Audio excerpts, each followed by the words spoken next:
समुंदर हमेशा इंसान के लिए एक राज रहा है। इंसान ने आकाश को छूना, चांद तक पहुंच गया, लेकिन जब बात आती है समुंदर के गहरे अंधेरों की, तो आज भी हम उसे पूरी तरह समझ नहीं पाए हैं। समुंदर के अंदर ऐसे अशे रहाशा छुपे हैं जिनके बारे में सोचकर ही दिल कांप उठता है। आज की इस कहानी में हम बात करेंगे एक ऐसे ही रहस्य की, एक ऐसे सपने की जो इंसानों ने देखा था, और एक ऐसे दुखांत का जो दुनिया भर के लोगों को हिला कर रख गया। ये है कहानी टाइटन सबमरीन की, एक छोटी सी एक्सपेरिमेंटल सबमरीन जो टाइटैनिक के अवशेष देखने गई थी, लेकिन वापस कभी लौट कर नहीं आई। कहानी की शुरुआत होती है 2003 के जून महीने से, लेकिन इससे पहले हमें समझना होगा टाइटैनिक का चार्म, टाइटैनिक का मैजिक।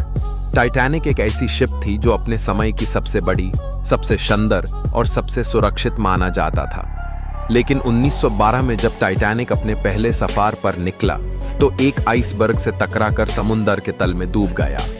उस दिन से लेकर आज तक टाइटैनिक की कहानी दुनिया के लिए एक दर्दनाक याद और एक रहस्य बनी हुई है। टाइटैनिक के अवशेष समुंदर के 12,500 फीट नीचे पड़े हैं, एक ऐसे जगह जहां इंसान का पहुंचा ही मुश्किल है, और इसी वजह से दुनिया भर के लोग टाइटैनिक को अपनी आंखों से देखने का सपना देखते हैं। इसी सपने को सच करने के लिए एक कंपनी बनी, ओशन गेट। ओशन गेट ने डिसाइड किया कि वो एक सबमरीन बनाएंगे जो लोगों को टाइटैनिक के अवशेष तक ले जाएगी। ये सबमरीन एकदम छोटी सी सिलेंडर शेप में बनी थी, जिसका नाम रखा गया टाइटन। टाइटन एक एक्सपेरिमेंटल डिजाइन था। ये सबमरीन इतनी बड़ी नहीं थी कि अंदर आराम से घूमा जा सके। इसके अंदर सिर्फ 5 लोग बैठ सकते थे, वो भी एकदम घुटकर, जैसे कोई एक छोटे ट्यूब में बैठा हो। लेकिन ओशन गेट के लिए टाइटन एक रेवोल्यूशनरी प्रोजेक्ट था। उन्होंने कहा कि अब टाइटैनिक सिर्फ हिस्ट्री बुक्स में नहीं, बल्कि आम इंसान भी अपनी आंखों से देख पाएगा। लेकिन इस सपने के पीछे बहुत सारे सवाल भी खड़े हुए थे। क्या टाइटन सच में सुरक्षित था? क्या समुंदर का वो प्रेशर इंसान बनाए हुए इस छोटे से सबमरीन को झेलने देगा? लेकिन जब लोगों के दिल में एडवेंचर का जुनून होता है, तो डर पीछे रह जाता है।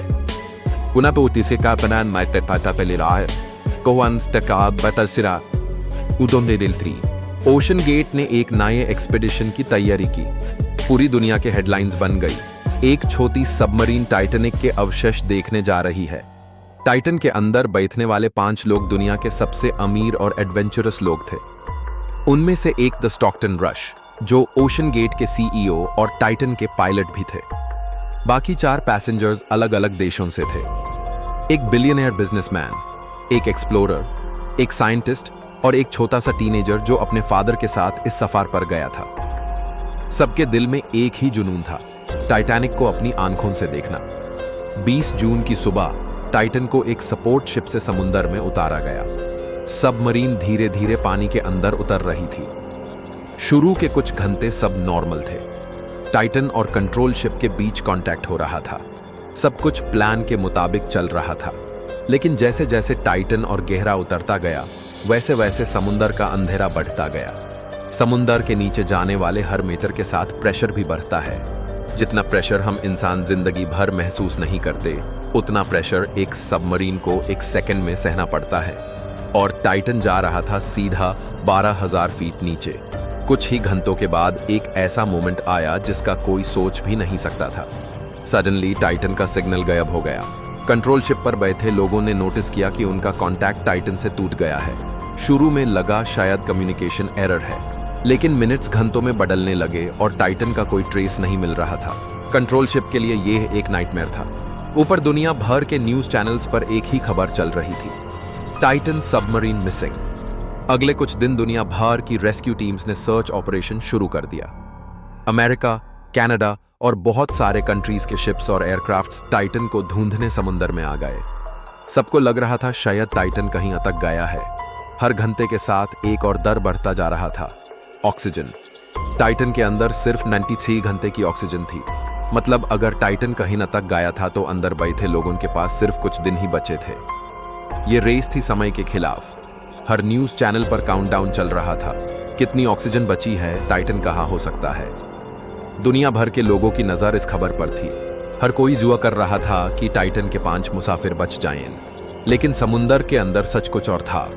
दिनों की सर्च के बाद एक ऐसी खबर आई जिसे सुनकर पूरी दुनिया का दिल कांप उठा। एक्सपर्ट्स ने टाइटैनिक के पास एक छोटे छोटे रैकेज पीसेस डिटेक्ट किए। ये टाइटन के थे। ओशन एक्सपर्ट्स ने एनालिसिस किया और उन्होंने कहा, टाइटन समुद्र के प्रेशर को नहीं झेल पाया। सबमरीन 1 सेकंड के अंदर इम्प्लोजन का शिकार हो गया। इम्प्लोजन का मतलब होता है अंदर से ब्लास्ट। जैसे ही प्रेशर ज्यादा हो जाता है, पूरी सबमरीन एकदम से क्रश हो जाती है। ये इतनी तेजी से होता है कि अंदर बैठे लोगों को कुछ महसूस भी नहीं होता। 1 सेकंड में सब खत्म हो जाता है। यह सच सुनने के बाद दुनिया भर के लोगों का दिल भर आया। सबने रियलाइज किया कि समुद्र के साथ खेलना कितना खतरनाक हो सकता है। टाइटन की कहानी एक सपने की तरह शुरू हुई थी, लेकिन एक दर्दनाक दंतकथा बनकर खत्म हुई। ओशन गेट पर सवाल उठने लगे। क्या टाइटन सुरक्षित था? क्या कंपनी ने सेफ्टी को इग्नोर किया था सिर्फ एडवेंचर के लिए?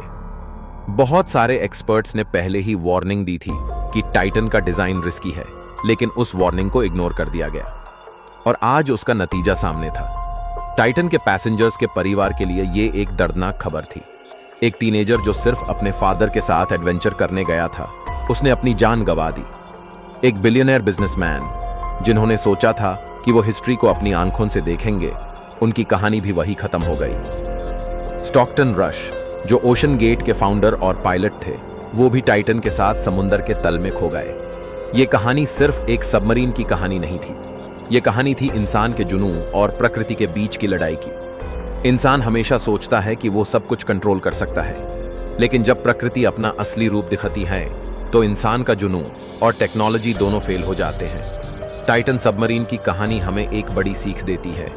सपने देखना जरूरी है, एडवेंचर करना भी जरूरी है, लेकिन सुरक्षा हमेशा पहले आनी चाहिए। आज भी टाइटैनिक समुद्र के तल में पड़ा है और अब उसके पास एक और कहानी भी जुड़ गई है, टाइटन सबमरीन की। लोग शायद कल फिर से कोशिश करेंगे टाइटैनिक तक पहुंचने की, लेकिन टाइटन की यह याद हमेशा एक वार्निंग के रूप में रहेगी। समुद्र के गहरे अंधेरों में अब 2 दर्दनाक कहानियां छिपी हैं, एक टाइटैनिक की और एक टाइटन की। और शायद इसीलिए कहते हैं, समय और समुद्र दोनों ही इंसान से बड़े हैं। जो भी इंसान उनसे खेलता है, उनसे टकराता है, वो हमेशा उनके सामने छोटा पड़ जाता है। टाइटन की कहानी हमेशा याद दिलाएगी कि प्रकृति के सामने हम सब सिर्फ एक पल के मेहमान हैं। तो दोस्तों, आज की वीडियो के लिए इतना ही। मिलते हैं किसी और न्यू टॉपिक के साथ।